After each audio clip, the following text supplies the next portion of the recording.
The Philadelphia Eagles come for Declan Doyle as another team is trying to poach yet another Chicago Bears coach. Ben Johnson is officially Coach of the Year finalist, and we got a 3-round mock draft that may just fix the trenches for the Chicago Bears. The rest of the league sees what Chicago is brewing. The question is, can we keep building without losing key pieces? We're going to talk about it all and more right after this.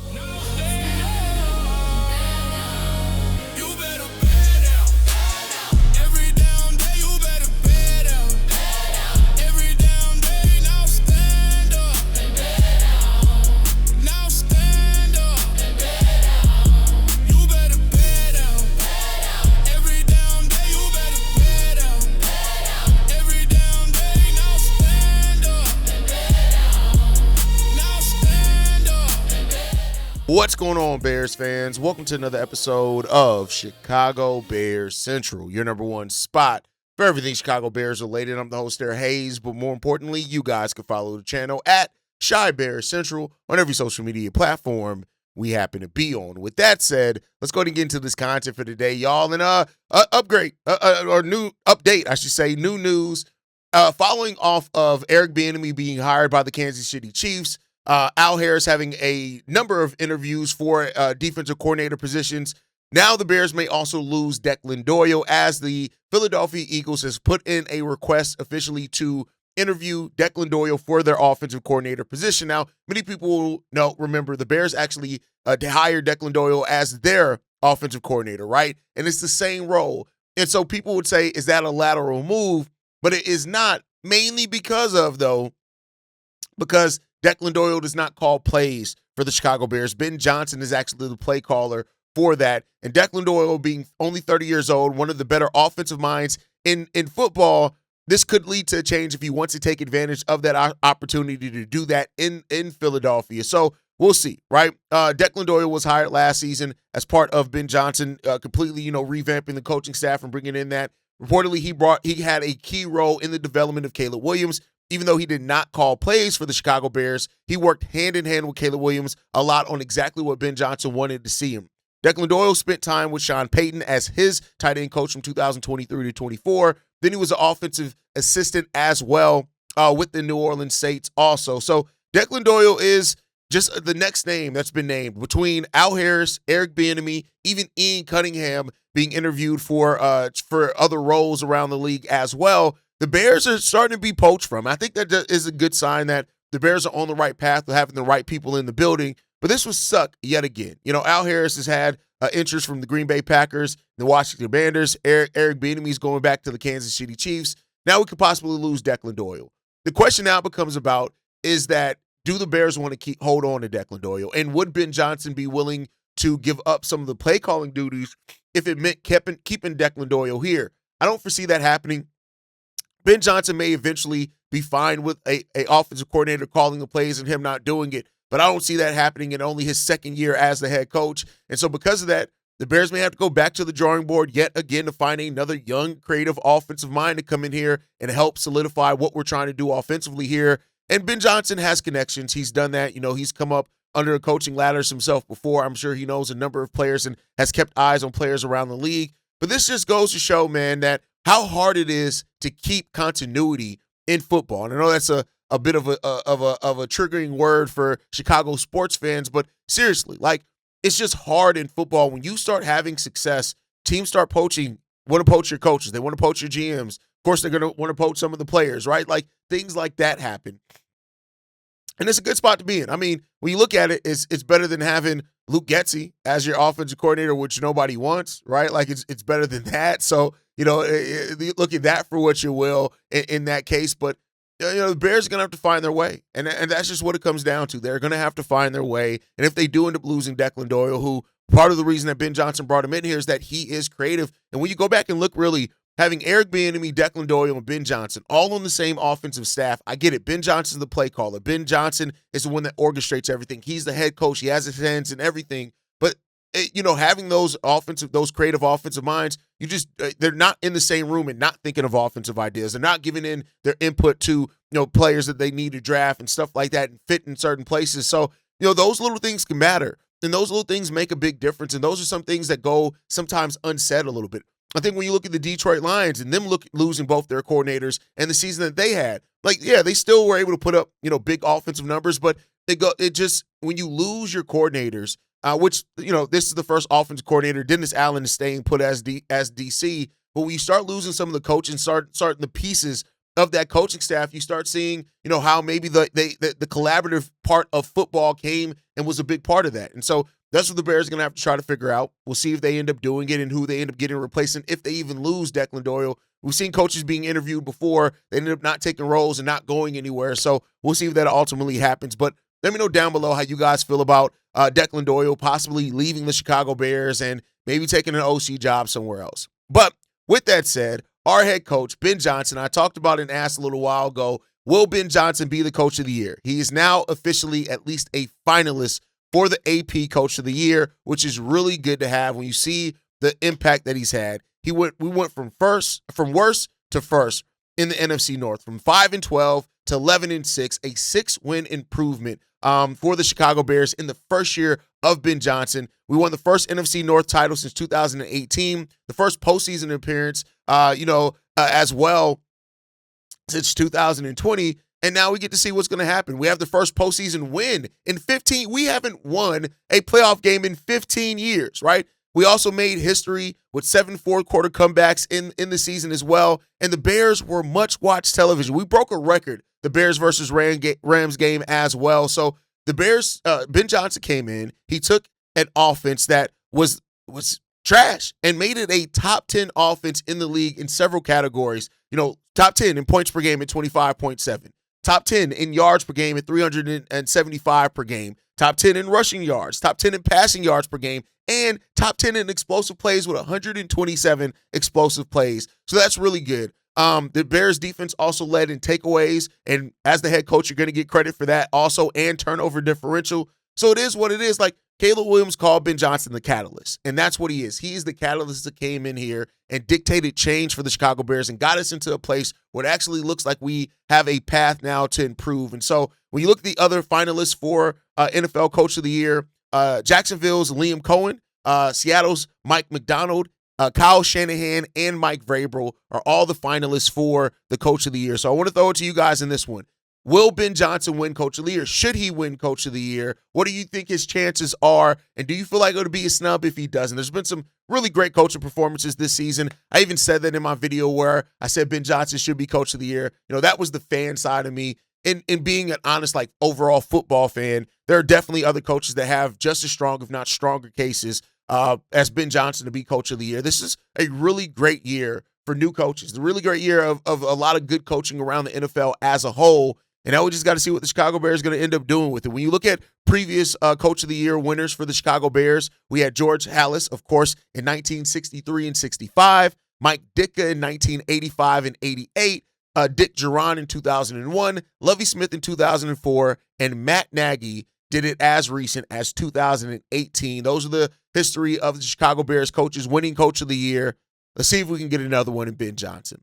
With that said, though, I want to get into this article that talked about the Bears' 3-round mock trade for the first 3 picks of the first 3 rounds for the Chicago Bears. And we'll see if the Bears end up holding on to all these picks. I do think this is a good list because it addresses basically every position that we have a need at. And the fact that the Bears are going into this offseason, even though they're $4.3 million above the salary cap, the fact that we have our own draft picks in rounds 1, 2, and 3 are hugely important. 1, 2, 3, 5, and 7, I believe, is where we have our draft picks this year. But I want to go over this article that has a mock draft here because I like all these players that they have here. So in this mock draft article, which was written by, I want to make sure I give credit. This was written by Mike Pendleton, who has this one. We'll be having our mock drafts. We'll probably wait till after the Senior Bowl and some things. It's probably about a month or a month and a half away before we have our own personal mock drafts here. We'll do it the same way we did it every year. Me, C-Dub, Bobby, Steve-O, and Kev will all have our own separate videos on mock drafts. We'll drop that as extra content on the channel. So make sure you guys look out for that when that's time. But with that said, let's go ahead and get into it. Mock draft by Mike Pendleton. The first player that he has the Bears drafting in round 1 is TJ Parker, the edge out of Clemson. When you look at it, of course, a top 10 draft pick selection. based on the season he had, right, definitely drops him there. But when you look at what this guy has done over his collegiate career, 21 and a half sacks in 3 seasons for Clemson. In 2024, he had 20 tackles for a loss and 11 sacks in that season. And so at this now, when you look at Dayo Odeyingbo, who probably going to need to be moved to the inside, Austin Booker lost a lot of his season, but he still looks like promising. And Montez Sweat. He had 10 sacks last year, which is a really solid number for Montez Sweat. But, there's so many times where he's almost there, right?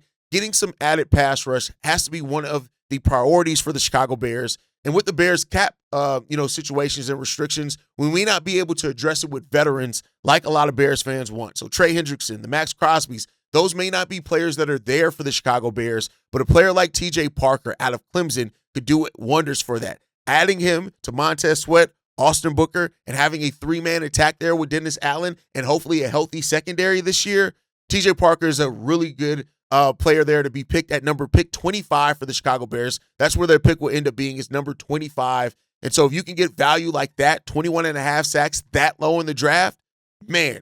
Now, he may rise up, even with the season that he had in 2025. He may go back up in draft combines and things like that, but if the Bears are able to swing it for T.J. Parker, I won't be mad at that at all. In round 2, Mike has the Chicago Bears drafting Emmanuel McNeil-Warren, the safety out of Toledo. Second best safety possibly in the 2026 draft, only behind Caleb Downs from Ohio State. And Caleb Downs is projected to be an early first-round pick as well. So if the Bears are looking at either replacing either one of Kevin Byard or Jaquan Brisker, or just drafting somebody that can come in and be kind of more long-term option there. If the Bears re-sign both those guys, maybe shorter deals because of the health with Jaquan Brisker and age with Kevin Byard, you go out there and get Emmanuel McNeil-Warren, it can do a lot for you. This guy hits hard. He makes big plays as well. 6'2" with the safety, over 200 pounds, and he likes to force turnovers as well. 10 forced fumbles at his time with Toledo as well. Listen, of course, the draft combine can always elevate guys. These are very early mocks, but McNeil-Warren, a guy that I would not be mad at all for the Chicago Bears.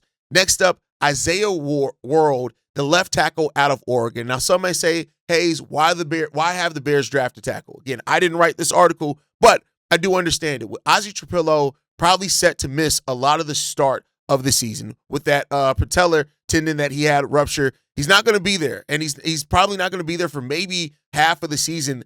It could be up to that, right?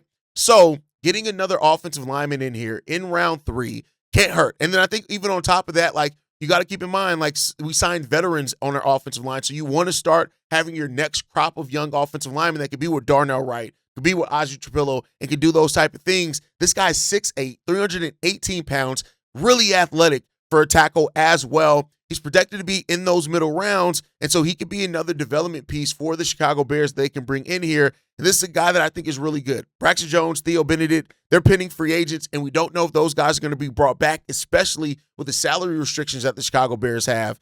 So I think that this could be, I can understand why having him there, and we'll see what he ends up bringing as well. So early mock draft, very early, look into those guys. I'd love to hear who are some of your early candidates for the Chicago Bears. Keep in mind, the Bears are picking 25th in round 2, 57th in 25th in round 1, the 57th pick in round 2, and the 89th pick in round 3. So keep that in mind as well when you're coming with your suggestions. But it's Friday. That means it is mailbag day here at Chicago Bears Central. Let's get into these voicemails. This one's from Keys. What's the deal, fellas? It's your boy Keys. Hope all is well with you and yours. With that being said, let's get to it, man. So we reached the point where season is over, and we all upset, sad to see it go. But everybody can't win a chip, right? But I think the strides for next year with this team could be it's an important offseason. It's a key offseason because you got to figure out what you're going to do with a lot of these free agents, right? So you got to make a choice on Jaquan Brisker, Kevin Byard, CJ GJ, Theo Benedict, those guys like that, and then fill in the other pieces and then see who you're going to move around. As much as personally speaking, because I think you still need that vet piece to signify each room. As much as I wouldn't want them to move DJ Moore, I think the only reasonable way that we move DJ Moore is if we go get that Max Crosby or Jeffrey Simmons or even a TJ Watt. If they going to be available and we can get them while getting rid of that, let's basically like swapping salary for salary. That's how I look at it. Could be wrong on how the numbers go. Haize, maybe you could brighten up my mindset to that. You know what I'm saying? Just teach me a little bit about that. But if we gonna move DJ, that's the only way we move him. I still think he's an intriguing and important part to this team. He's been probably the toughest receiver that we've had all year. Not saying that Luther and Rome aren't, but he's one that's been consistently there. And then also he's been a vet. He's still teaching them. And, I know that eventually you have to move on from guys, but it's important to have that veteran presence, somebody that's going to be there and everything like that. And I know he's getting crushed in the media, so it is what it is on that point. But now we can start looking at the draft, and I can tell you right now, the things that I've seen looking at the mocks and some stuff, even though we've been winning, I do believe we need another piece to go with that defensive line. A lot of pieces. There's Ahmad Moten Sr. from Miami, along with Akeem Mesidor, Cassius Howell, guys that can rush and create lanes and spaces to go after the quarterback. And you look at a linebacker like Harold Perkins and Aiden Fisher, and then the DBs as well. So those are a few of the guys I've looked at. Let me know what you think about them. And, are we actually going to go after Max Crosby? Are we going to try to pursue it? So, as always, let me know what you guys think. Chi-Town up, bear down. Tough roster decisions are ahead for the Chicago Bears, no doubt about it. The Bears are $4.3 million above the salary cap. So that means that they can't even really do salary for salary swaps or just that because of how much they are above the salary cap. So this is going to have to be an offseason where we're going to have to see Ryan Poles really get into his bag. We're going to probably have to see a lot of contract restructurings. We're going to have to see, really solid draft picks. If the Bears do want to make trades, they're going to have to thread that needle very tightly. And then you talk about drafting as well. How that all fits together is going to paint that Ryan Poles has a lot of work to do this offseason. A lot, like I said, tight needle threading that Ryan Poles has to do with the roster here. So, I'd love to see what he's going to do with it because we clearly need improvements. We have to take that forward step, right? And so what Ryan Poles does with this roster is going to be a big key in all of that. And let's see what he gets done. All right, let's get into the next voicemail, man. This one's from Darius. Oh, what's going on, guys? Darius from Dallas, man. Hell of a season. Even initially after the loss, I wasn't mad. To come out of a season where you can say we have our coach for the next 5+ years and we have a franchise quarterback for the next 5 years.